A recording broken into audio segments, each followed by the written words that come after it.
Hello everyone, आज के इस वीडियो में हम बात करेंगे क्लास 12th की ज्योग्राफी। ज्योग्राफी में बुक 1 है मानव भूगोल के मूल सिद्धांत। ये आपकी बुक का नाम है, ठीक है। इसमें हम देखेंगे चैप्टर नंबर 7 परिवहन और संचार। अब कई सारे बच्चे कमेंट में ये कहते हैं कि सर सेम नाम से चैप्टर तो हमारी बुक 2 में भी है, बुक 1 और बुक 2 में सेम नाम से चैप्टर है, तो ऐसा क्यों है? तो देखो, एक तरफ आपको उसमें भारत के नज़रिए से बताया जा रहा है परिवहन और संचार को, तो दूसरी तरफ दूसरी बुक में आपको वर्ल्ड यानी विश्व के नज़रिए से बताया जा रहा है, ठीक है। तो ये डिफरेंस है दोनों में। अगर आपने वो चैप्टर देखा है तो आप इस चैप्टर को देख के यहाँ पे समझ जाओगे। टेलीग्राम ग्रुप ज्वाइन कर लो, क्लास 12 ESP न्यू ग्रुप के नाम से टेलीग्राम पे ग्रुप है। यहाँ पे आपको PDF नोट्स अवेलेबल करा दिए जाएंगे। मेरा नाम सत्येंद्र प्रताप है, आप मुझे इंस्टा पे फॉलो कर सकते हो, एकलव्य स्टडी पॉइंट ये मेरा यूज़र नेम है, ठीक है। इस नाम से सर्च कर सकते हो। एक बार सिलेबस देखिए, अगर बुक 1 की बात करूँ तो टोटल हमारे 8 चैप्टर हैं, जिसमें से आज हम 7वें नंबर का चैप्टर करवा रहे हैं। बस एक ही चैप्टर बच रहा है, इसे भी जल्दी करा देंगे तो आपका सिलेबस खत्म हो जाएगा, ठीक है। चलिए सबसे पहले स्टार्ट करते हैं टॉपिक से कि परिवहन क्या होता है, परिवहन का क्या अर्थ है या परिवहन की क्या परिभाषा है। कैसे भी आपसे क्वेश्चन पूछा जा सकता है। तो परिवहन क्या होता है? परिवहन एक ऐसी सेवा या एक ऐसी सुविधा है जिसके द्वारा या जिसके जरिए व्यक्ति को या फिर वस्तु को एक स्थान से दूसरे स्थान पे ले जाते हैं, ठीक है। आप ट्रेन से जाते हो, मान लीजिए कहीं घूमने, आप अपने मान लो आप अपने दिल्ली से जा रहे हो अपने गाँव, आपका गाँव कहीं पर भी हो सकता है। तो आप ट्रेन से जा रहे हो, तो ट्रेन क्या कर रही है? आपको परिवहन की सुविधा दे रही है, यानी कि आपको एक स्थान से दूसरे स्थान पे ले जा रही है। ऐसे ही आप अपने साथ कोई सामान ले जाते हो तो वो वस्तु को भी ले जा रही है, ठीक है। बिल्कुल सिंपल है। आगे देखते हैं। इसमें मनुष्यों, पशुओं और विभिन्न प्रकार की गाड़ियों का इस्तेमाल होता है। अब आज के समय में तो देखो मोटर गाड़ियाँ आ गई है, टेक्नोलॉजी बहुत ज़्यादा विकसित हो गई है, लेकिन अगर हम बहुत पुराने समय में जाएं तो उस समय पशुओं का इस्तेमाल भी बहुत अधिक होता था। बैलगाड़ी या घोड़ा गाड़ी होती थी, जिसको शायद इक्का वगैरह कुछ कहा जाता था, ठीक है। तो ये भी चीज़ें आज भी पशुओं का इस्तेमाल होता है, लेकिन अब धीरे धीरे वो चीज़ें कम होती जा रही हैं। तो परिवहन के क्या लाभ हैं ये समझना है। तो देखिए, परिवहन जो है समाज की जो आधारभूत आवश्यकता होते हैं, क्योंकि सभी की आवश्यकता है ट्रांसपोर्ट, ठीक है। परिवहन सभी की आवश्यकता होती है, इसको कहीं ना कहीं पूर्ति करता है, यानी कि इसको कंप्लीट करता है, ठीक है। और ये एक सेवा उद्योग है, ये इंपॉर्टेंट है। सेवा में आता है परिवहन, जो है वो सर्विसेज में आता है, ठीक है, सेवा में आता है। और वस्तुओं की आवाजाही इसके जरिए हो जाती है। आप वस्तु को एक स्थान से दूसरे स्थान पे ले जा सकते हैं। जैसे मान लो आप कभी अपना घर शिफ्ट करते हो, तो आपके घर का जो भी सामान होता है आप किसी गाड़ी में रखवा कर उसको एक जगह से दूसरी जगह ले जाते हो, ठीक है। यानी इससे हम वस्तुओं की आवाजाही करवा देते हैं। फिर लोगों की भी आवाजाही होती है, क्योंकि भाई हम भी तो ट्रैवल करते हैं किसी ना किसी परिवहन के साधन से। सामान को लादना, सामान को उतारना, ठीक है, ये सारे काम जो है ये हो जाते हैं परिवहन के जरिए। तो ये सब क्या है? परिवहन के लाभ है।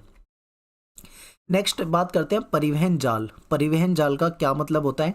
ये आपके पेपर में आया हुआ क्वेश्चन है, ये इंपॉर्टेंट है, इसको याद करके जाना है। हो सकता है आपके एग्जाम में रिपीट हो जाए, ठीक है। ये प्रीवियस ईयर में आया हुआ क्वेश्चन है, तो समझते हैं। देखिए, अनेक ऐसे स्थान हैं जिन्हें परस्पर मार्गों के द्वारा जोड़ दिया जाता है, और उसके बाद जो उसका प्रारूप यानी जो एक इमेज बन जाती है, एक स्ट्रक्चर बन जाता है, उसको हम परिवहन जाल कहते हैं। देखिए, जैसे कि मान लीजिए एक सड़क ऐसे आ रही है, दूसरी सड़क ऐसे जा रही है, फिर ये सड़क आगे जा रही है, फिर ये कहीं और से मुड़ जा रही है, फिर ये सड़क इधर से आ रही है, ठीक है, फिर ये वापस यहाँ से जुड़ी रही है। तो ये जो सड़कें, ये जो रास्ते एक दूसरे को काट रहे हैं, एक दूसरे के साथ जुड़ रहे हैं, तो इस तरीके से क्या हो रहा है? पूरा का पूरा ट्रांसपोर्ट का एक जाल बन जा रहा है।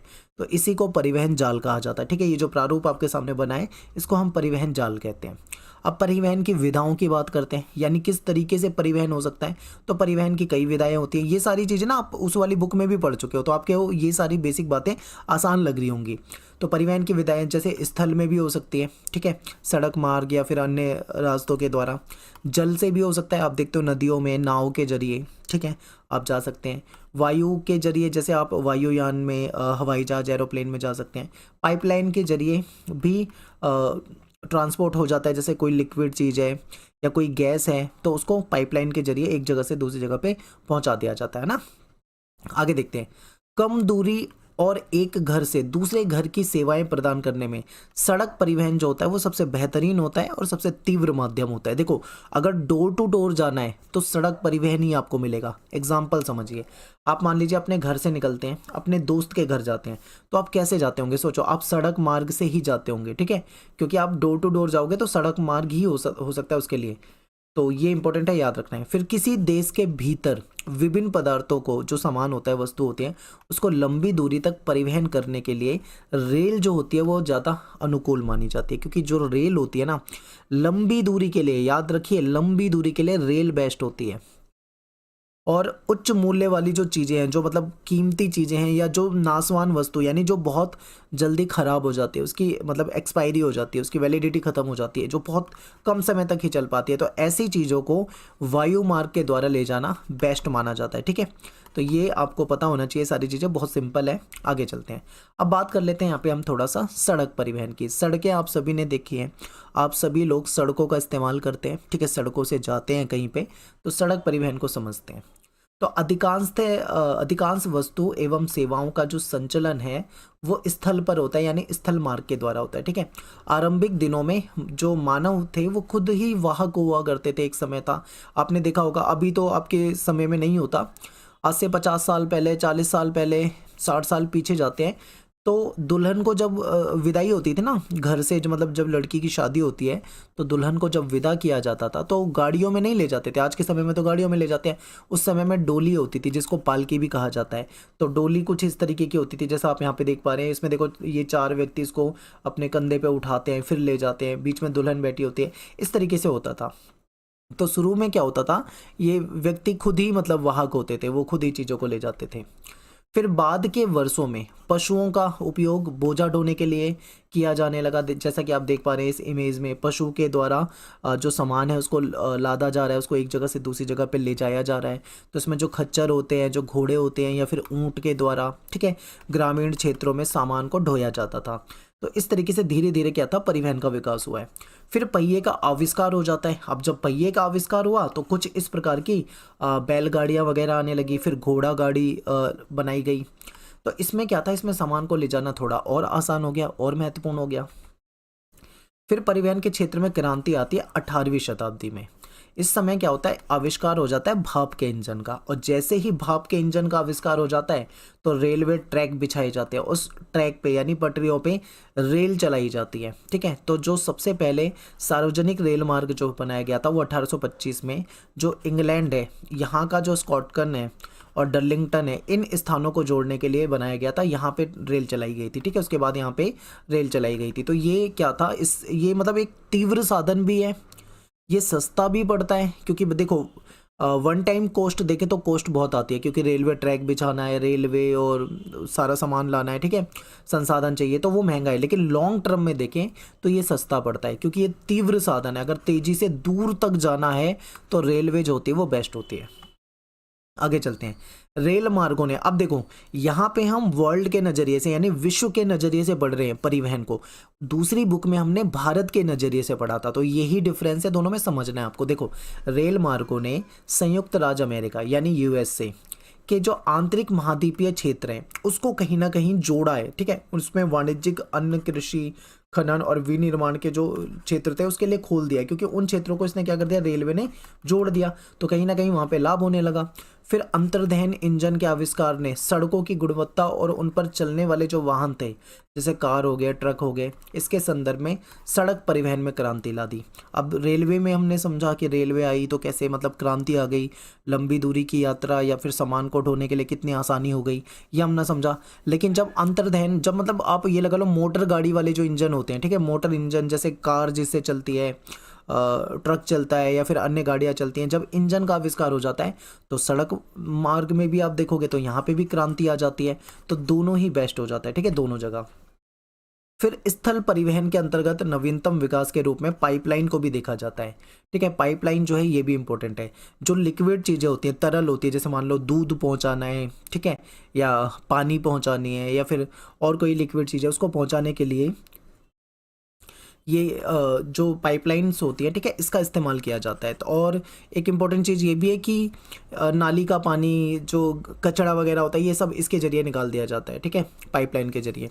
और पाइपलाइन के ज़रिए गैस जो होती है उसको भी भेजा जाता है। ठीक है, आप देखते हो जो एलपीजी गैस हम सिलेंडर में यूज़ करते हैं घरों में, इसको कई जगह पे पाइपलाइन के ज़रिए भी घरों घरों तक पहुँचाई जाती है। फिर रेल मार्ग, समुद्री पोत, बजरे, नौकाएं, मोटर ट्रक, पाइपलाइनें, ये सब बड़े बड़े मालवाहक हैं और इनका भी इस्तेमाल होता है। फिर और देखते हैं सड़कों को। सड़कें जो होती हैं वो छोटी दूरी के लिए एक बेहतरीन माना जाता है, क्योंकि सड़कों को कम डिस्टेंस के लिए ज़्यादा अच्छा माना जाता है और घर से घर यानी डोर टू डोर के लिए। लेकिन जो रेल होती है ना, उसको देखा जाता है लंबी दूरी के लिए, ठीक है। यानी छोटी दूरी में आपकी सड़कें ठीक हैं और लंबी दूरी के लिए देखें तो आपका रेल परिवहन ठीक है। आज के समय में आपको सड़कें हर जगह मिल जाती हैं। सड़कों के द्वारा माल का परिवहन जो होता है वो आसानी से हो सकता है एक जगह से दूसरी जगह पे, क्योंकि सड़कें जो होती है घर से घर तक पहुंचाया जा सकता है, डोर टू डोर। फिर इसके बाद बात करते हैं कच्ची सड़कें। आपने कच्ची सड़कें देखी होंगी, जो मिट्टी की सड़क होती है गाँव वगैरह में, जैसा आप इमेज में देख पा रहे हो। इस तरीके की जो सड़कें होती हैं ये गाँव की सड़कें होती हैं, ठीक है, जो मिट्टी की बनी होती हैं। और इनके बारे में समझते हैं। तो कच्ची सड़कें जो होती है, इसके निर्माण की दृष्टि से देखें, अगर इसको बनाने की दृष्टि से देखें तो ये सरल होती हैं, क्योंकि इसमें पैसा भी कम लगता है। लेकिन इसका एक नुकसान होता है, क्योंकि सभी ऋतु में ये यूज़ में नहीं आती। खासकर जब बारिश का सीज़न होता है तो यहाँ पे क्या होता है, यहाँ पे मिट्टी कीचड़ हो जाता है, जिसमें आपके जो मोटर वाहन होते हैं या गाड़ी वगैरह चला पाना आसान नहीं होता, ठीक है। पक्की सड़कों पे तो आप चला सकते हो, लेकिन पक्की सड़कें भी अगर बहुत ज़्यादा बारिश आ जाए तो वो भी धंसने लग जाती हैं, ठीक है। आपने कई जगह पे देखा है सड़कें धंस जाती है अगर लंबे समय तक उस पर पानी भरा रहता है। तो ये चीज़ें आपको समझनी है। ऐसी परिस्थितियों में देखें तो रेल मार्ग जो होता है वो कहीं ना कहीं ठीक ठाक होता है। रेल मार्ग के जरिए आप एक जगह से दूसरी जगह पे जा भी सकते हो और अपने सामान को, अपनी वस्तु को भी एक जगह से दूसरी जगह पे आसानी से ले जा सकते हो। लेकिन रेल मार्ग जो है वो छोटे होने के कारण विशाल और विकासशील देशों की आवश्यकताओं को कम लागत में पूरा नहीं कर पाते। अब देखो भारत जो है, भारत के नज़रिए से देखो, भारत जो है बहुत बड़ा देश है। भारत में रेलवे भी बहुत बड़े लेवल पे फैली हुई है, लेकिन फिर भी रेलवे का नेटवर्क और रेलवे की सुविधाएं उतनी बेहतरीन नहीं है कि उससे पूरी जनसंख्या को अच्छी तरीके से फ़ायदा मिल सके, ठीक है। खासकर विकासशील देशों में इसकी बहुत समस्या रहती है और भी ज़्यादा रेलवे के क्षेत्र में काम करने की ज़रूरत है, नए ट्रैक बनाने की ज़रूरत है। इस प्रकार सड़कें जो होती हैं वो किसी भी देश के व्यापार और वहाँ का जो वाणिज्य होता है उसको विकसित करने में और वहाँ पर जो टूरिज्म होता है यानी पर्यटन होता है उसको बढ़ावा देने में महत्वपूर्ण भूमिका निभाती हैं। विकसित और विकासशील देशों में सड़कों की अगर आप क्वालिटी देखोगे तो उसमें बहुत ज़्यादा अंतर मिलेगा। यूरोप की सड़कें जो होंगी वो इंडिया की सड़कों से बहुत डिफरेंट होगी। वहाँ पे चौड़ी चौड़ी बड़ी बड़ी सड़कें होती हैं, मजबूत और साफ़ सुथरी, ठीक है। लेकिन इंडिया में आपको वो सारी चीज़ें उतनी बेहतरीन नहीं मिल पाती। वहाँ पे रख रखाव भी उसका काफ़ी अच्छा होता है, क्योंकि भाई उसमें मेंटेनेंस में बहुत पैसा लगता है, वो उसको मेंटेनेंस भी सही तरीके से करके रखते हैं। विकसित देशों में आप देखोगे अच्छी गुणवत्ता वाली सड़कें मिलती हैं हर जगह, और तीव्रगामी संचलन के लिए मोटर मार्ग बने होते हैं, ऑटो वाहन, जैसे कि जर्मनी वगैरह में, ठीक है, सारी चीज़ें बनाई जाती है। और ये क्या करते हैं, लंबी दूरी के जो क्षेत्र होते हैं वो उसको जोड़ देते हैं, और भारी बोझ को ढोने वाले बड़े आकार और शक्ति वाली जो लॉरियां होती हैं यहाँ पे देखने को मिल जाती है, जिसमें क्या होता है सामान को आसानी से ढोया जाता है, ठीक है। और दुर्भाग्य से विश्व का सड़क तंत्र जो है वो भली प्रकार से विकसित नहीं हो पाया। यानी कि फिर भी अगर हम देखें तो पूरी दुनिया में जितना अच्छा सड़क तंत्र होना चाहिए उतना अच्छा हो नहीं पाया, ठीक है। विश्व की कुल मोटर वाहन चलाने योग्य जो सड़कें हैं उसकी लंबाई की अगर बात करें तो मात्र 150 लाख किलोमीटर की है, जिसका 33% भाग जो है वो उत्तरी अमेरिका में पाया जाता है। यानी कि उसका अधिकतम भाग जो है केवल आपको नॉर्थ अमेरिका में ही देखने को मिलते हैं। सबसे ज़्यादा जो सड़क का घनत्व है और सबसे अधिक वाहनों की संख्या जो है वो पश्चिमी यूरोप की तुलना में इस महाद्वीप में आपको ज़्यादा देखने को मिलता है। और इसमें आप ये भी देख सकते हो कि विश्व में सड़कों के विकास में जो प्रादेशिक या राष्ट्रीय या जो अंतर्राष्ट्रीय महाद्वीपीय स्तर पर जो समानता है उसके स्थान पे आपको असमान वितरण मिलेगा। यानी कि पूरी दुनिया में अगर आप देखोगे सड़कों का विकास, ठीक है, चाहे राष्ट्रीय या अंतर्राष्ट्रीय लेवल पे हो या महाद्वीप के लेवल पे हो, तो ये असमान मिलेगा। कहने का मतलब है कहीं पे बहुत अच्छी सड़कें हैं तो कहीं पे बहुत बेकार सड़कें हैं, कुछ देशों में बेहतरीन सड़कें हैं तो कुछ देशों में बहुत बुरी स्थिति में सड़कें हैं, ठीक है। तो यही बातें आपको बताई जा रही है। फिर यातायात जो होता है, ट्रांसपोर्ट जो होता है, उसका प्रवाह जो है वो पिछले कुछ वर्षों में सड़कों पर आप देखोगे तो काफ़ी तेज़ी से नाटकीय रूप से उसमें वृद्धि हुई है, क्योंकि सड़क तंत्र जो है वो यातायात की ज़रूरतों के अनुरूप विकसित ना हो पाए तो सड़कों पर क्या हो जाता है, संकुलन हो जाता है। अब देखो, आप पिछले कुछ वर्षों में देखोगे दुनिया भर में जनसंख्या तेज़ी से बढ़ रही है। अब जनसंख्या तेज़ी से बढ़ रही है तो लोग एक जगह से दूसरी जगह पर जाने के लिए कहीं ना कहीं ट्रांसपोर्ट का यूज़ करते हैं, तो सड़क का बहुत ज़्यादा इस्तेमाल किया जाता है दुनिया भर में। लेकिन समस्या ये है कि पूरी दुनिया में जो सड़क तंत्र है वो उतना अच्छे तरीके से विकसित नहीं हो पाया है। इसके कारण क्या होता है, सड़कों पे संकुलन हो जाता है। अब संकुलन क्या होता है भाई, संकुलन का मतलब होता है जाम। आप देखते हो ना सड़कों पर ट्रैफिक जैम लग जाता है, इसी को क्या संकुलन कहा जाता है हिंदी में, ठीक है। और नगरों की जो सड़कें हैं उस पर दीर्घकालिक संकुलता पाई जाती है। जो मेन बड़े बड़े नगर होते हैं ना, वहाँ पे आपको ज़्यादा मतलब आपको देखने को मिलेगा कि जाम वगैरह लगा रहता है। खासकर जैसे मैं दिल्ली में रहता हूँ, दिल्ली की सड़कों में बहुत जाम रहता है, बहुत ज़्यादा। तो यातायात के शीर्ष और गर्त यानी सबसे उच्च और सबसे निम्न बिंदु में देखें तो सड़कों पर दिन के विशेष समय पर देखे जा सकते हैं। यानी कि कहने का मतलब है कि सड़कें जो होती है उस पर हमेशा एकदम से बहुत ज़्यादा ट्रैफिक नहीं रहता, उसका एक सबसे उच्च टाइम होता है, एक सबसे निम्न टाइम होता है, ठीक है। यानी कि जो मान लो लोगों के काम पर जाने का टाइम होता होगा, ठीक है, जैसे वर्किंग आवर होते हैं, उसके दौरान आपको ज़्यादा ट्रैफिक मिलेगा। सुबह अगर आप जाओगे सड़कों पे 9 बजे से लोग ऑफिस जाना शुरू करते हैं, 9 बजे 10 बजे 11 बजे, तो आपको ज़्यादा ट्रैफिक मिलेगा। शाम को जब वो वापस लौटते हैं 6 बजे 7 बजे 8 बजे, तो आपको ज़्यादा ट्रैफिक मिलेगा। लेकिन आप रात को 12 बजे जाओगे तो आपको ट्रैफिक कम मिलेगा, सुबह 5-6 बजे जाओगे तो आपको ट्रैफिक कम मिलेगा। तो यही बताया गया कि एक मतलब पर्टिकुलर टाइम होता है, उस समय में ज़्यादा सड़कों पे जाम दिखाई देता है। और काम के समय से पहले और बाद में ये दुनिया भर में यही हाल है, आपको ये ज़्यादातर देखने को मिलता है कि संकुलता मिलती है, ठीक है, यानी कि ट्रैफिक जैम की समस्या बहुत ज़्यादा मिलती है। अब बात करते हैं यातायात प्रवाह की। तो पिछले कुछ सालों में सड़कों पर यातायात में नाटकीय वृद्धि हुई है। ये अभी हम ये सेम लाइन पढ़ चुके हैं, ठीक है, ये क्या हुआ है, ये 2 बार हो गया है। आगे चलते हैं। नेक्स्ट है हमारा महामार्ग। माफ़ी चाहता हूँ, ये स्लाइड ना 2 बार आ गई है गलती से, ये चीज़ मैं आपको पढ़ा चुका हूँ। नेक्स्ट है महामार्ग। महामार्ग हमने हाईवे वगैरह पढ़ा था, उस वाली बुक में भी आपने देखा होगा। महामार्ग जो होते हैं बहुत चौड़ी चौड़ी सड़कें होती हैं, ठीक है, इसको देखते हैं। तो महामार्ग जो होते हैं ये क्या होते हैं, ये जो हाईवे वगैरह होते हैं, एक्सप्रेस वे वगैरह, ये दूर के जो स्थान होते हैं इनको जोड़ने वाली जो पक्की सड़कें होती हैं, ठीक है, काफ़ी मतलब दूर दूर के स्थानों को जोड़ने के लिए पक्की सड़कें बनाई जाती हैं। और इसका निर्माण ऐसे किया जाता है कि आबादित रूप से, यानी कि बिना किसी बाधा के ट्रैफिक जो है इसमें यातायात जो है आसानी से हो सके, कोई इसमें रुकावट नहीं होती है, ठीक है। जाम से बचने के लिए इसमें आपको ओवर ब्रिज में मिलेंगे, अंडरग्राउंड भी मिलेगी ये सड़कें, ठीक है, पुल भी मिलेंगे, फ्लाईओवर भी मिलेंगे, डबल लेन वाले मिलेंगे, 4 लेन हाईवे भी आपको देखने को मिलते हैं इस तरीके से। तो यातायात के अबाधित प्रवाह की सुविधा के लिए अलग अलग यातायात लेन बनाई जाती है, पुल बनाए जाते हैं, फ्लाईओवर, दोहरे वाहन, ये सारी चीज़ें मिलती है। 80-80 मीटर की चौड़ी सड़कें ये होती हैं। विकसित देशों में प्रत्येक नगर और पत्तन नगर जो है वो महामार्गों से जुड़े होते हैं। खासकर यूरोप के देश आप देखोगे तो वहाँ पे आपको सारे देश ऐसे ही मिलते हैं। अमेरिका में जो महामार्ग का घनत्व है वो काफ़ी ज़्यादा आपको देखने को मिलता है, ठीक है। यहाँ पे जो लगभग 0.65 किलोमीटर प्रति वर्ग किलोमीटर है, यानी कि इतना ज़्यादा यहाँ पे क्या है, सड़कों का घनत्व देखने को मिलता है, सड़कें फैली हुई है। प्रत्येक स्थान महामार्ग से 20 किलोमीटर की दूरी पर स्थित है, ठीक है। कहाँ पे, अमेरिका की बात कर रहे हैं। और पश्चिमी प्रशांत महासागरीय तट पर स्थित जो नगर हैं और पूर्व में जो अटलांटिक महासागर के तट के पास जो नगर हैं वो भी कहीं ना कहीं इन महामार्गों से आपस में जुड़े हुए हैं, ठीक है। तो ये इंपॉर्टेंट है, याद रखना है कि यूरोपियन देश में और खासकर अमेरिका वगैरह को भी हम देखें तो अमेरिका में और यूरोप के देशों में अच्छे महामार्ग मिलते हैं जो पूरे देश को कनेक्ट करते हैं। आप यहाँ पे मैप में देख सकते हो, ठीक है, ये आपका उत्तरी अमेरिका हो जाएगा, यहाँ पे काफ़ी महामार्ग हैं। और ये जो है ये आपका यूरोप हो जाएगा, ठीक है, ये यूरोप हो जाएगा, ये अफ्रीका है, ये एशिया है। तो जो विकसित देश हैं, खासकर जैसे कि बात करता हूँ मैं यूरोप की या अमेरिका की, यहाँ पे आपको बहुत अच्छी सड़कें दिखती है, ठीक है। उत्तर में कनाडा के नगर जो है वो दक्षिण में मैक्सिको के नगर से जुड़े हुए हैं, ठीक है। अब कनाडा देखो, ये पूरा उत्तरी अमेरिका, ये जो है वो उत्तर में कनाडा है और दक्षिण में मैक्सिको है, ये सारा का सारा क्या है, आपस में कनेक्टेड है।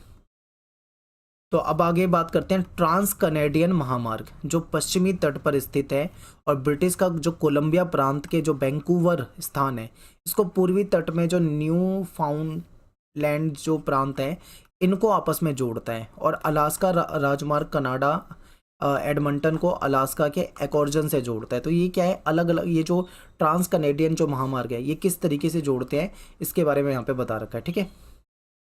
देखो, अमेरिकन महामार्ग जो है जिसके ज़्यादातर जो भाग का निर्माण किया जा चुका है, ठीक है, इसके द्वारा जो दक्षिण अमेरिका है, मध्य अमेरिका के जो देश हैं, संयुक्त राज्य अमेरिका और कनाडा के जो देश हैं ये आपस में जुड़ गए हैं। अगर आप देखोगे तो ये यूनाइटेड स्टेट है, ये यूनाइटेड स्टेट है, ठीक है। इसके दक्षिण को अगर आप देखोगे ये दक्षिण अमेरिका है, तो ये भी कहीं ना कहीं आपस में जुड़ चुके हैं। फिर यूरोप जो है, यूरोप में वाहनों की बहुत विशाल संख्या है, काफ़ी ज़्यादा यहाँ पे गाड़ियाँ हैं और महामार्गों को अच्छे तरीके से यहाँ पे विकसित जाल पाया जाता है, क्योंकि सुविकसित जाल है, लेकिन महामार्गों को रेल मार्ग और जल मार्गों के साथ कड़ी प्रतिद्वंदिता का सामना करना पड़ता है। ठीक है, वहाँ के जो हाईवे वगैरह हैं उसको उसका कंपटीशन होता है कड़ा, किसके साथ? रेल मार्ग से, क्योंकि वहाँ पे रेल मार्ग भी बहुत अच्छा है, जल मार्ग का इस्तेमाल किया जाता है, वहाँ पे जल मार्ग भी बेहतर है, तो इसलिए इनके बीच में आपस में कड़ी कंपटीशन होती है। ठीक है, सड़क की रेल से, रेल की इस इन शिप से, इन सब की आपस में कॉम्पिटिशन रहती है। फिर बात करते हैं सीमावर्ती सड़कें। तो अंतर्राष्ट्रीय सीमाओं के सहारे बनाई गई जो सड़कें होती है उसको सीमावर्ती सड़कें कहा जाता है। मान लो कोई देश है, उसका ये जो इंटरनेशनल बॉर्डर है ये दूसरा देश है, तो इनके जो साथ साथ जो सड़कें बनाई जाती हैं इसको कहा जाता है। ठीक है, ये सड़कें जो होती हैं वो दूर दूर के जो क्षेत्र हैं वहाँ पे रहने वाले जो लोग होते हैं उसको कहीं ना कहीं प्रमुख नगरों से जोड़ देती है, और ये प्रतिरक्षा यानी डिफेंस के मामले में भी काम आती है। कल को मान लो कहीं से युद्ध हो जाए, लड़ाई झगड़ा हो जाए किसी देश से, तो इन सड़कों से वो डिफेंस का सामान भी ले जाते हैं। नेक्स्ट है रेल मार्ग। रेल मार्ग देखते हैं, तो रेल मार्ग जो है आप सभी जानते हैं लंबी दूरी के लिए ज़्यादा बेहतर माना जाता है। ठीक है, ये थोड़ी सस्ती भी पड़ती है और बेहतरीन, मतलब आप इसको मान सकते हो। रेल लाइनों की जो चौड़ाई होती है उसको गेज प्रत्येक देश में अलग अलग पाई जाती है, यानी कि रेलवे की जो पटरियाँ होती है उनके बीच का जो डिस्टेंस है वह आपको अलग अलग देश में अलग अलग मिलेगा। बड़ी बड़ी किसको कहा जाएगा? बड़ी गेज यानी 1.5 मीटर से अगर ज़्यादा हो। मानक यानी एक स्टैंडर्ड जो होगा वो 1.44 होगा। मीटर लाइन जो छोटी होती है जिसको 1 मीटर कहा जाता है, ठीक है, छोटी लाइन, तो इस तरीके से इसको डिवाइड किया जाता है। मानक लाइन जो है यानी मीडियम साइज जो होती है वो ब्रिटेन में ज़्यादातर यूज़ में की जाती है। ठीक है, दैनिक आवागमन यानी जो डेली के आने जाने के लिए जो रेल है वो ब्रिटेन, अमेरिका, जापान, भारत यहाँ पे बहुत ज़्यादा प्रचलित है। आपको पता होगा कि कई लोग ऐसे हैं जो रेल से डेली नौकरी करने जाते हैं, ठीक है, काम करने जाते हैं, जिनका सफ़र जो है वो 3-3 घंटे, 4-4 घंटे, 2-2 घंटे का है, और उनके अगर रूट में ट्रेन पड़ रही है तो वो ट्रेन से जाते हैं। ये दैनिक गाड़ियाँ यानी जो डेली चलने वाली जो गाड़ियाँ हैं ये नगरों में प्रतिदिन लाखों यात्रियों को एक जगह से दूसरी जगह पे ले जाते हैं, और दुनिया भर में अगर हम देखें तो लगभग 13 लाख किलोमीटर लंबे रेल यातायात मार्ग जो हैं वो इसी टाइप के हैं। फिर यूरोप में विश्व का सबसे ज़्यादा सघनतम रेल तंत्र पाया जाता है। ये रेल मार्ग जो है लगभग आप मान लो 4,40,000 किलोमीटर लंबे हैं, जिनमें ज़्यादातर जो हैं वो दोहरे और बहुगामी हैं। ठीक है, डबल हैं और अलग अलग क्षेत्र में जाने के लिए बने हुए हैं, मल्टी लेन टाइप के मान लीजिए। बेल्जियम हो गया, यहाँ पे भी रेल घनत्व जो है सबसे ज़्यादा है, और यूरोप का जो रेल तंत्र है वो काफ़ी ज़्यादा विकसित माना जाता है। ठीक है, तो ये भी इम्पोर्टेंट है। आगे चलते हैं। औद्योगिक प्रदेश विश्व के कुछ सर्वाधिक घनत्वों का प्रदर्शन करते हैं, और जैसे लंदन हो गया, पेरिस हो गया, ब्रुसेल्स हो गया, मिलन हो गया, बर्लिन हो गया, वारसा हो गया, ये सब महत्वपूर्ण रेल केंद्र हैं। ठीक है, और इंग्लैंड में देखें तो यूरो टनल ग्रुप द्वारा जो प्रचलित सुरंग है, सुरंग मार्ग जो है वो लंदन को पेरिस से कहीं ना कहीं जोड़ रहा है। ठीक है, तो ये क्या है, अलग अलग देशों को भी इनको जोड़ा जाता है। फिर बात करते हैं पार महाद्वीपीय रेल मार्ग। ये क्या होते हैं? बहुत बड़े रेल मार्ग होते हैं। इसमें से 3 टॉपिक आते हैं आपके, एक पार साइबेरियन है, पार कैनेडियन है, और ऑस्ट्रेलियाई है। तो ज़्यादातर पार साइबेरियन जो है ये बहुत ज़्यादा एग्जाम में पूछा जाता है। तो अब बात करते हैं कि ये जो पार महाद्वीपीय रेल मार्ग होते हैं ये होते क्या हैं। तो देखिए ये क्या है, महाद्वीप को यानी बड़े बड़े महाद्वीपों में एक छोर से दूसरे छोर को ये मिलाते हैं, इसको कहा जाता है। ठीक है, तो चलिए अब समझते हैं। सबसे पहले बात करते हैं पार महाद्वीपीय रेल मार्ग।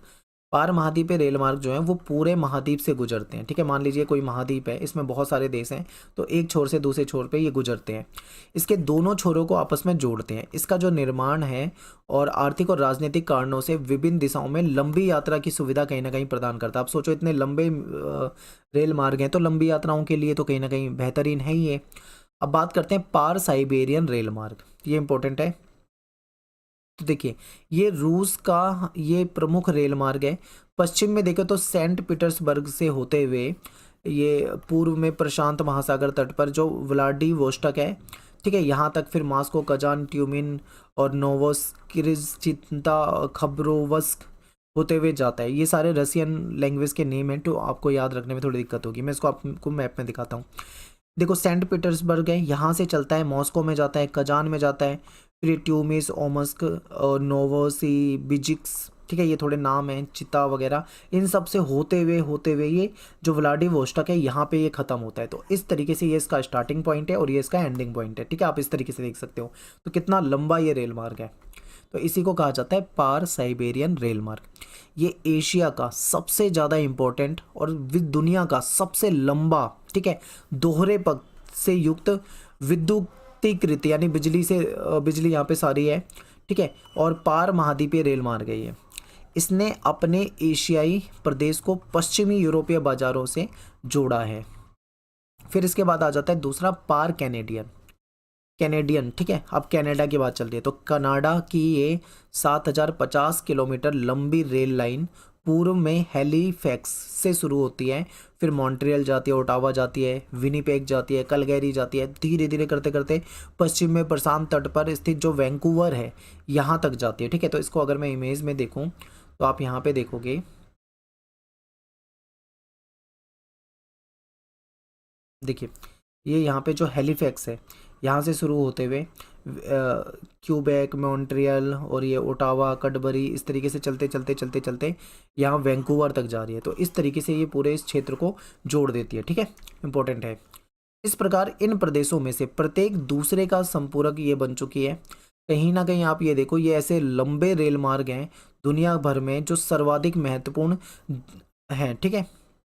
और ये सबसे जो इम्पोर्टेंट जो जल मार्ग है, यहाँ से भी एक से गेहूं और मांस इस मार्ग के द्वारा किए जाने वाले महत्वपूर्ण निर्यात है, ठीक है। अगर हम इसे देखें तो दुनिया भर में जो सबसे ज़्यादा जो महत्वपूर्ण जल मार्ग है वहाँ से भी क्या होता है, गेहूं, मांस वगैरह ये चीज़ें का क्या होता है, एक्सपोर्ट होता है, ठीक है, निर्यात होता है। ये लाइन जो है कनाडा की आर्थिक धमनी है, यानी कि कहीं ना कहीं कनाडा में आर्थिक रूप से बहुत महत्वपूर्ण है, आप ये मान लीजिए। फिर इसके बाद आता है ऑस्ट्रेलियाई पार महाद्वीपीय रेल मार्ग, ठीक है। तो ये रेल लाइन जो है ये पश्चिमी तट से शुरू होती है पर्थ से, और ये सिडनी जो होती है इसको मिलाती है। तो यहाँ पे देखेंगे ऑस्ट्रेलिया है, यहाँ पे पर्थ से शुरू होती है और लास्ट में ये जो सिडनी है इसको क्या कर रही है, मिला रही है। तो ये कितना बड़ा रेल मार्ग है इसको आप देख सकते हो। और ये सिडनी को मिलाते हुए महाद्वीप का जो दक्षिणी भाग है इसके आर पार पश्चिम से पूर्व की तो ओर जाता है, और एक अन्य उत्तर दक्षिण लाइन जो है, ठीक है, एडिलेड, एलिस स्प्रिंग, इसको भी जोड़ता है। कहीं ना कहीं ये क्या है, ऑस्ट्रेलिया के लिए सबसे इंपॉर्टेंट हो जाती है ये लाइन, ठीक है। आगे देखते हैं, फिर बात करते हैं ये पार महाद्वीपीय हमने जो रेल मार्ग देखे, इसके बाद आ जाता है जल परिवहन। जल परिवहन भी इंपॉर्टेंट है क्योंकि ये भी एक सस्ता साधन है, ठीक है। तो जल परिवहन जो है इसमें क्या होता है, एक फ़ायदा ये होता है कि मार्गों का निर्माण नहीं करना पड़ता, क्योंकि महासागर या नदियाँ जो होती है वो पहले से हैं विभिन्न देशों में, तो वहाँ पे मार्ग बनाने की जरूरत नहीं है, ठीक है। महासागर आप अगर मैप में देखोगे तो दुनिया भर में वर्ल्ड मैप में देखोगे तो जो महासागर है वो एक दूसरे से कनेक्टेड है, सारे महासागर आपस में जुड़े हुए हैं कहीं ना कहीं। तो इनमें विभिन्न आकार के जहाज जो हैं वो चलाए जा सकते हैं। आवश्यकता केवल दोनों छोरों पर पत्तन की सुविधाएं प्रोवाइड कराने की होती है। जैसे कि आप समझिए, यहाँ पे मान लीजिए ये कोई महासागर है, ठीक है, तो इस छोर से इस छोर पे जाना है मान लीजिए, तो यहाँ पे एक पत्तन बना दिया, ठीक है, प्लेटफॉर्म, और एक यहाँ पे बना दिया। अब यहाँ से क्या होगा, नाव आके यहाँ पे रुकेगी, लोग यहाँ से नाव में चढ़ेंगे, अपने सामान को ला देंगे और चलते चलते चलते इस जगह पे उतरेंगे तो ये दूसरे पत्तन पे पहुँच जाएंगे। तो यानी कि दोनों जगह पे पत्तन बनाने और सुविधाएं देने की जरूरत है, वरना ये जो जल मार्ग है ये काफ़ी सस्ता होता है, ठीक है। और ये परिवहन जो का सस्ता माध्यम तो है, क्योंकि जल में जो घर्षण होता है वो भी बहुत कम होता है, तो उससे क्या होता है, ऊर्जा भी बचती है, यानी कि ईंधन की भी जो काफ़ी मतलब कम ईंधन में ये काम कर जाता है। जल परिवहन को हम दो हिस्सों में बांटते हैं, एक है समुद्री मार्ग और दूसरा है आंतरिक जल मार्ग, ठीक है। तो चलिए समुद्री मार्ग क्या है इसको देख लेते हैं। तो उत्तरी अटलांटिक समुद्री मार्ग हो गया, इसमें कई सारे हैं, अब आप देखो कितना बड़ा ये चैप्टर है। समुद्री मार्ग में हमें उत्तरी अटलांटिक समुद्री मार्ग हो गया, भूमध्य सागरीय हिंद महासागर मार्ग हो गया, उत्तर महासा अंतरिक ये हो गया, ठीक है, दक्षिण अटलांटिक हो गया, उत्तरी प्रशांत समुद्री मार्ग हो गया, दक्षिणी प्रशांत समुद्री मार्ग हो गया, तटीय नौ परिवहन हो गया, ये सारे के सारे समुद्री मार्ग हैं। अगर मैं आंतरिक जलमार्ग की बात करूं तो इसमें फिर आ जाता है राइन जलमार्ग, डैन्यूब हो गया, वोल्गा हो गया, जो झीलें हैं सेंट लॉरेंस वगैरह ये हो जाएगा, मिसिसिपी जलमार्ग हो जाएगा, ठीक है। तो चलिए अब क्या करते हैं, हम समुद्री मार्ग को देखते हैं। तो समुद्री मार्ग सबसे पहले करते हैं। तो महासागर जो होते हैं वो सभी दिशाओं में मुड़ सकने वाले ऐसे महामार्ग हमको प्रस्तुत करते हैं जिनकी कोई देख रेख, कोई मेंटेनेंस की जरूरत नहीं होती, कोई लागत नहीं आती। एक महाद्वीप जो है वो दूसरे महाद्वीप से जुड़ा हुआ है, तो जो स्थूल पदार्थ है, भारी पदार्थ भी आप आसानी से लंबी दूरी तक क्या कर सकते हो, पहुंचा सकते हो। ठीक है, तो ये जो व्यापार होता था या जो अंग्रेज यूरोप से भारत आते थे, तो ये भी तो समुद्री मार्ग का इस्तेमाल करते थे। तो इसलिए क्या है, दुनिया भर में इंपोर्ट एक्सपोर्ट जो होता है वो इनके जरिए हो जाता है। और जो शीघ्र नाशवान वस्तु हैं उसके लिए टैंकर वगैरह हो गए, ठीक है, उन सब की सुविधाएं भी होती हैं ताकि लंबे समय तक वो चीज़ें ख़राब ना हो। कंटेनर वगैरह जो हैं वो वहाँ पे होते हैं, पत्तनों से कंटेनर उठाए जाते हैं, उसमें सामान रखा जाता है। तो कंटेनर ने भी कहीं ना कहीं इसको आसान बना दिया है, सामान को आसानी से ले जाया जाता है। ठीक है, तो अब क्या है, हमको क्या करना था, ये जो समुद्री जो मार्ग हैं इसको देखते हैं एक बार। तो सबसे पहले नंबर पे जो है वह है उत्तर अटलांटिक समुद्री मार्ग। तो ये मार्ग जो है औद्योगिक दृष्टि से देखें तो ये विकसित विश्व के दो प्रदेश जो है, उत्तर पूर्वी संयुक्त राज्य अमेरिका और पश्चिम में अगर देखें यूरोप, इनको मिलाता है। तो आपको बस ये याद रखना है कि ये किस किस को मिलाता है। उत्तरी अटलांटिक समुद्री मार्ग जो है ये संयुक्त राज्य अमेरिका और पश्चिमी यूरोप को आपस में मिलाता है। दुनिया का 1/4 यानी 1/4 25% आप मान लो, 25% जो विदेशी व्यापार जो होता है वो इसी मार्ग के द्वारा होता है। ठीक है, तो इसीलिए दुनिया का सबसे व्यस्ततम यानी सबसे बिजी व्यापारिक जल मार्ग है। सबसे इंपॉर्टेंट है, पूछा जाता है पेपर में, इसे वृहद ट्रंक मार्ग भी कहा जाता है, पेपर में आता है ये। ठीक है, इंपॉर्टेंट है। दोनों तटों पर पत्तन और पोताश्रय की उन्नत सुविधाएं उपलब्ध है। नेक्स्ट हमारा भूमध्य सागरीय हिंद महासागरीय मार्ग। तो ये समुद्री मार्ग जो है प्राचीन विश्व के हृदय स्थल के रूप में जाना जाता है, यानी कि प्राचीन विश्व में इसको हृदय स्थल के रूप में देखा जाता था और किसी भी अन्य मार्ग की अपेक्षा अधिक देशों और लोगों को सेवाएं ये प्रदान करता है। पोर्ट सईद, अदन, मुंबई, कोलंबो, सिंगापुर, ये सारे इसके रास्ते में आते हैं। ठीक है, यानी कि इन सब से होता हुआ ये गुजरता है। फिर है उत्तर मासा अंतरीप समुद्री मार्ग। ये जो व्यापारिक मार्ग है ये भी काफ़ी महत्वपूर्ण है, क्योंकि ये जो औद्योगिक पश्चिमी यूरोप प्रदेश है इसको जोड़ता है अफ्रीका से, दक्षिण अफ्रीका से, ठीक है, दक्षिण पूर्व एशिया से और ऑस्ट्रेलिया, न्यूजीलैंड यहाँ से। ठीक है, तो यहाँ से क्या होता है, वाणिज्यिक कृषि या पशुपालन आधारित जो चीज़ें हैं, अर्थव्यवस्था है, उसको जोड़ता है। सोना, हीरा, तांबा, मूंगफली, गिरी का तेल, कहवा, कॉफ़ी वगैरह, ठीक है, फल हो गए, इन सब चीज़ों को इंपोर्ट एक्सपोर्ट करने के लिए ये काफ़ी ज़्यादा यूज़ में लाया जाता है। फिर है नेक्स्ट दक्षिणी अटलांटिक समुद्री मार्ग। अटलांटिक महासागर के पार ये एक अन्य महत्वपूर्ण समुद्री मार्ग है। पश्चिमी यूरोपीय और पश्चिमी अफ्रीकी देशों को दक्षिण अमेरिका में ब्राज़ील, अर्जेंटीना, उरुग्वे से ये मिलाता है। इस मार्ग पर यातायात उत्तरी अटलांटिक मार्ग की तुलना में दक्षिण अमेरिका और अफ्रीका से अगर हम देखें तो यहाँ पे सीमित विकास और कम जनसंख्या के कारण यहाँ पे क्या होता है, कम है काफ़ी। ठीक है, यहाँ पे काफ़ी मतलब इसका कम यूज़ है, आप इस तरीके से मान सकते हो। ये किन किन क्षेत्रों को मिला रहा है ये आपको याद रखना है। नेक्स्ट है उत्तरी प्रशांत समुद्री मार्ग। तो उत्तरी प्रशांत महासागर के आर पार व्यापार जो है अनेक मार्गों के द्वारा होता है और ये समुद्री मार्ग जो है उत्तर अमेरिका का जो पश्चिमी तट है वहाँ पे जो पत्तन है उसको एशिया के जो पत्तन है उनसे आपस में जोड़ता है। ये वैंकूवर हो गया या सिएटल हो गया, पोर्टलैंड हो गया, सैन फ्रांसिस्को हो गया, ठीक है, इन सबको कहीं ना कहीं जोड़ता है। ठीक है, फिर Kobe, Shanghai, Hong Kong, Manila, Singapore Asia की ओर ये जाता है। दक्षिण प्रशांत समुद्री मार्ग की अगर हम बात करें तो ये समुद्री मार्ग जो है पश्चिमी यूरोप और उत्तरी अमेरिका को ऑस्ट्रेलिया, न्यूजीलैंड, पनामा नहर से इन सब से जोड़ देता है। और ये मार्ग जो है इसका प्रयोग जो है हांगकांग, फिलीपींस, इंडोनेशिया पहुंचने के लिए खूब किया जाता है। पनामा और सिडनी के बीच की जो दूरी है 12,000 किलोमीटर की है। ठीक है, ये इंपॉर्टेंट है। और होनोलुलु, ये आया हुआ है आपके पेपर में, होनोलुलु जो है वो इसी मार्ग का महत्वपूर्ण पत्तन है। ठीक है, यानी ये होनोलुलु जो पत्तन है वो इसी मार्ग पे पड़ता है।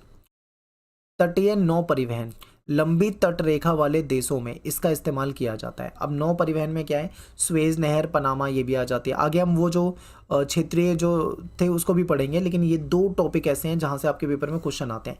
एक तो है स्वेज नहर, एक है पनामा नहर, ये ज़्यादातर पूछा जाता है। तो स्वेज नहर याद रखना, ये जो नहर है ना 1869 में 1869 में मिस्र में उत्तर में पोर्ट सईद और दक्षिण में जो पोर्ट सुएज है इसके बीच में भूमध्य सागर और लाल सागर को जोड़ते हैं। तो ये याद रखना है, कौन से सागरों को जोड़ते हैं, भूमध्य सागर को और लाल सागर को।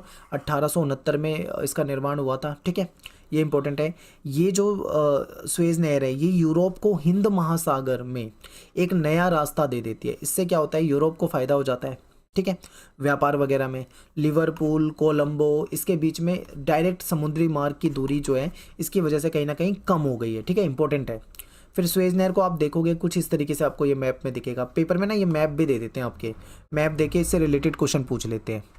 ये लगभग 160 किलोमीटर लंबी और 11 से 15 मीटर के आसपास ये गहरी है। इस नहर में डेली ऐसा माना जाता है कि 100 के करीब जो जलयान हैं वो आते जाते हैं, और इस नहर को पार करने में 10 से 12 घंटे का समय लग जाता है, ठीक है। ज़्यादातर यात्री और माल जो है, ठीक है, वो यहाँ से ले जाया जाता है, और कुछ जलयान जो है वो इनके लिए, ठीक है, इनके लिए जिनके लिए समय और दूरी जो समय या टाइम ज़्यादा महत्वपूर्ण नहीं है, जो लंबे और सस्ते क्षेत्र से जाना चाहते हैं, तो उनके लिए भी ये मार्ग जो होता है काफ़ी इंपॉर्टेंट हो जाता है, ठीक है, ये इंपॉर्टेंट है। और एक रेल मार्ग जो है इस नहर के सहारे स्वेज तक जा रहा है, और फिर इस्माइलिया से एक शाखा कैरो की ओर जाती है। नील नदी से एक नौगम्य ताज़ा पानी की जो नहर है वो भी स्वेज नहर में आकर मिल जाती है, जिससे पोर्ट सईद और स्वेज नहर में जो ताज़े पानी की आपूर्ति है वो हो जाती है, ठीक है। तो ये चीज़ें आपको याद रखनी है, और ज़्यादातर इसमें से आपको बेसिक बातें याद रखनी है कि पोर्ट सईद यहाँ से आपको जा रही है ये, ठीक है, कैसे कैसे कहाँ कहाँ पे जा रही है और कहाँ पे मिल रही है, तो ये थोड़ा सा ध्यान रखना है। फिर इसके बाद दूसरी जो नहर है जहाँ से क्वेश्चन आता है वो है पनामा नहर। ज़्यादातर स्वेज से पूछा जाता है, पर पनामा भी आपको याद रखना है। पनामा नहर की बात करें तो ये अटलांटिक महासागर को पश्चिम में देखें तो ये जो प्रशांत महासागर है इससे जोड़ती है, यानी अटलांटिक को प्रशांत महासागर से जोड़ रही है। इसका निर्माण जो है ये पनामा जो जल डमरू मध्य है, इसके आर पार जो पनामा नगर है, ठीक है, इसके बीच में हुआ है, और अमेरिका जो है इसके द्वारा इसका निर्माण कराया गया है, जिसने दोनों ही ओर 8 किलोमीटर के क्षेत्र को खरीद लिया, ठीक है, दोनों तरफ 8 किलोमीटर के क्षेत्र को खरीदा और नहर मंडल का नाम इसको दिया है। 72 किलोमीटर लंबी ये नहर है, और 12 किलोमीटर लंबी अत्यधिक गहरी कटान, ठीक है, बहुत गहराई वाली ये नहर है। इस नहर से कुल 6 जलबंधक तंत्र है, और जलयान पनामा की खाड़ी में प्रवेश करने से पहले इन जल बंधकों से होकर अलग अलग ऊंचाई की जो समुद्री सतह है उसको पार करना पड़ता है, ठीक है। तो ये पनामा नहर हो जाएगा। और इस नहर के द्वारा जो समुद्री मार्ग है इससे न्यूयॉर्क सैन फ्रांसिस्को के मध्य में जो 13,000 किलोमीटर की जो दूरी थी, ठीक है, इस नहर की वजह से वो क्या हो गई, डिस्टेंस कम हो गई है। तो इसकी वजह से जो पश्चिमी यूरोप है या जो संयुक्त राज्य अमेरिका का जो पश्चिमी तट है इसको फ़ायदा हुआ है, ठीक है, इनके बीच में व्यापार वगैरह होता है, और इनके बीच में जो दूरी है वो काफ़ी कम हुई है, तो इसलिए ये काफ़ी यहाँ पे महत्वपूर्ण हो जाता है, ठीक है। हालांकि ये जो नहर है आर्थिक नज़रिए से अगर हम देखें तो स्वेज नहर की अपेक्षा में इसका थोड़ा महत्व जो है कम है। स्वेज नहर ज़्यादा इंपॉर्टेंट है, उससे ज़्यादा लाभ होता है, ठीक है। फिर भी इसको दक्षिण अमेरिका की अर्थव्यवस्था में एक महत्वपूर्ण माना जा सकता है, ठीक है। फिर नेक्स्ट टॉपिक है वायु परिवहन। वायु परिवहन क्या है, आप सभी जानते हैं कि ये सबसे तीव्रतम साधन है, लेकिन सबसे ज़्यादा महंगा है।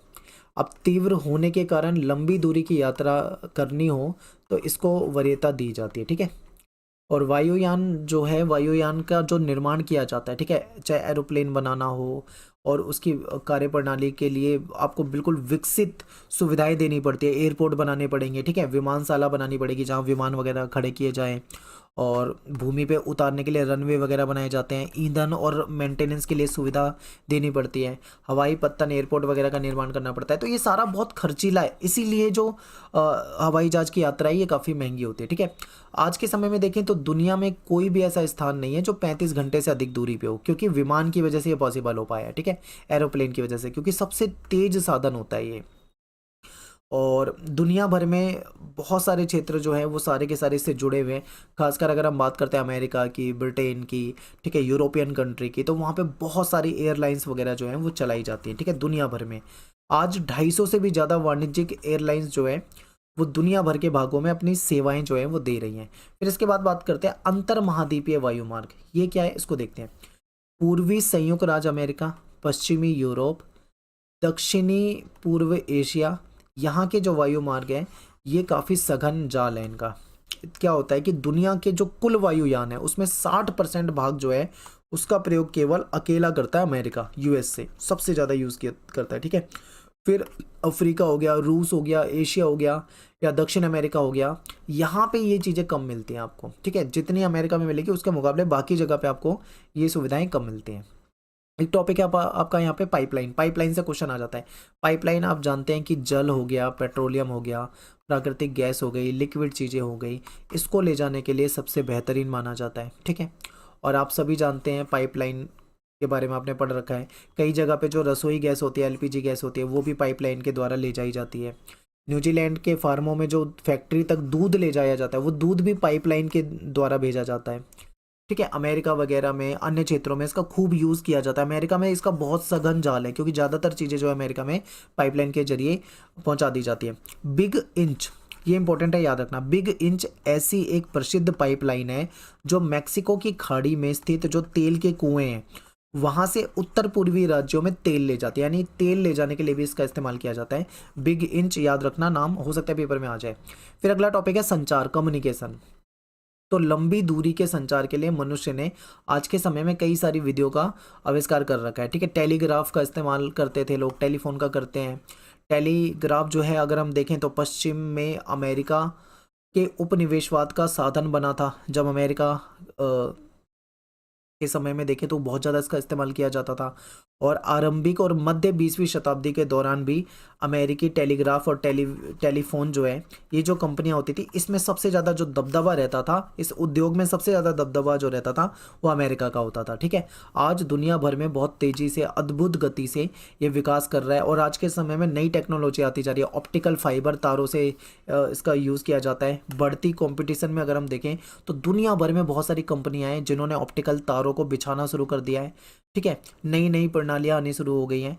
आज के समय में मोबाइल हो गया, दूर संचार हो गया और कंप्यूटर वगैरह के साथ ये सब चीज़ें जुड़ गई हैं। पूरा एक नेटवर्क बन चुका है, ठीक है, जिसे इंटरनेट के नाम से हम जानते हैं। दुनिया भर में इंटरनेट का खूब इस्तेमाल किया जा रहा है।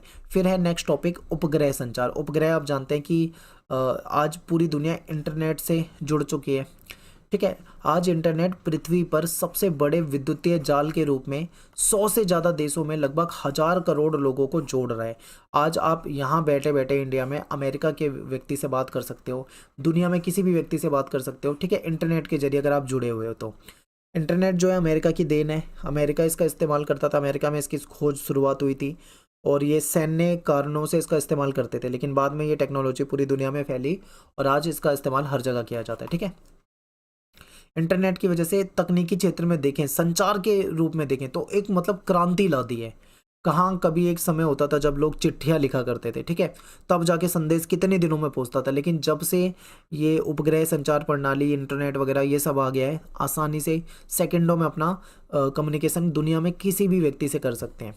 पृथ्वी, इसमें क्या होता है, पृथ्वी की कक्षा में कृत्रिम उपग्रह यानी एक सैटेलाइट वगैरह छोड़ दी जाती है, ठीक है। इसके कारण क्या होता है, जो विभिन्न क्षेत्र हैं वो आपस में कनेक्ट हो जाते हैं। अगर आज के समय में आप देखते हो कि मौसम के बारे में जानकारी ले पाते हो, ठीक है, कहाँ पे चक्रवात आने वाला है, कहाँ पे क्या हो सकता है, ये सब इस उपग्रह की वजह से हो पाया है। आप टीवी पे जो सिग्नल वगैरह देखते हो ये सब इन्हीं उपग्रह के कारण हो पाता है। उपग्रह विकास के क्षेत्र में भारत जो है वो भी बड़े कदम उठा रहा है। भारत ने अपना आर्यभट्ट जो प्रोग्राम है, जो 19 अप्रैल 1979 को भास्कर 1 जो है ये शुरू करा, फिर रोहिणी प्रक्षेपण 1980 में शुरू करा। तो भारत ने भी क्या करा है, उपग्रह के क्षेत्र में काफ़ी काम किया है। फिर भास्कर, चैलेंजर, इनसैट 1B और ये सब लंबी दूरी के संचार, दूरदर्शन तथा रेडियो को अत्यधिक प्रभावी बनाते हैं। दूरदर्शन पे आप जो देख पाते हो ये सिग्नल के जरिए होता है, रेडियो पे हम जो सुन पाते हैं ये सब उपग्रह, ये जो सैटेलाइट वगैरह छोड़ी जाती है, ठीक है, इसके जरिए ही हो पाता है। मौसम की जो भविष्यवाणी हम देखते हैं टेलीविज़न पे, ये भी इसीलिए पॉसिबल हो पाए, ठीक है।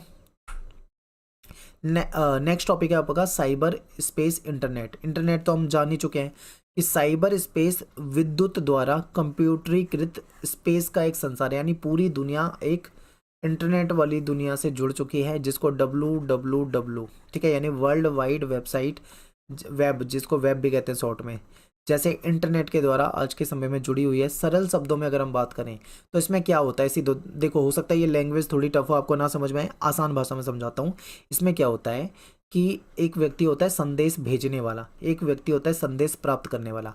ये दोनों व्यक्ति बिना एक दूसरे से मिले हुए अपने अपने घर पे बैठे हुए, ठीक है, इंटरनेट के जरिए ये जुड़े हुए हैं और अपनी बातों को बोलकर, लिखकर, टाइप करके, ईमेल के जरिए, वॉइस कॉल के जरिए, वीडियो कॉल के जरिए कर पा रहे हैं। तो ये सब किसकी वजह से हो पा रहा है? इंटरनेट के जरिए हो पा रहा है, ठीक है। अब आप इंडिया में बैठ के अमेरिका के व्यक्ति से बात कर सकते हो, अमेरिका में वाला व्यक्ति जापान के व्यक्ति से बात कर सकता है। ये सब कुछ पॉसिबल हो पाया है, वीडियो कॉल, कॉन्फ्रेंस वगैरह। तो ये सब किसकी वजह से हो पाया है? केवल और केवल इंटरनेट की वजह से, ठीक है। और जिस गति से ये इलेक्ट्रॉनिक जो नेटवर्क है वो बढ़ रहा है, मानव इतिहास में ये अभूतपूर्व है। आप ये देखो कि इंटरनेट जो यूज़ होता था 1995 में 5 करोड़ लोग यूज़ करते थे, सन 2000 में 40 करोड़, 2010 में 200 करोड़। सोचो कितनी तेज़ी से इंटरनेट यूज़र जो है वो बढ़ रहे हैं। पूरी दुनिया में करोड़ों लोग जो है वो हर साल इंटरनेट का इस्तेमाल करते हैं और ये यूज़र जो है दिन ब दिन बढ़ते जा रहे हैं और आगे भी बढ़ते रहेंगे, ठीक है। अब इंटरनेट के जरिए आप ईमेल, ई कॉमर्स, आप देखते हो कि आज फ्लिपकार्ट, अमेजॉन, ये सब ई कॉमर्स, ये सारी सर्विसेज जो है इंटरनेट के जरिए ही तो हो पाई हैं। फिर ई शिक्षा, आप यूट्यूब पे पढ़ रहे हो तो ये ई शिक्षा भी इंटरनेट के जरिए हो पाई है। ई प्रशासन, ये सब कुछ होता जा रहा है, ठीक है। सब कुछ आज के समय में डिजिटल होता जा रहा है। ये सब इन्हीं की देन आप मान सकते हो।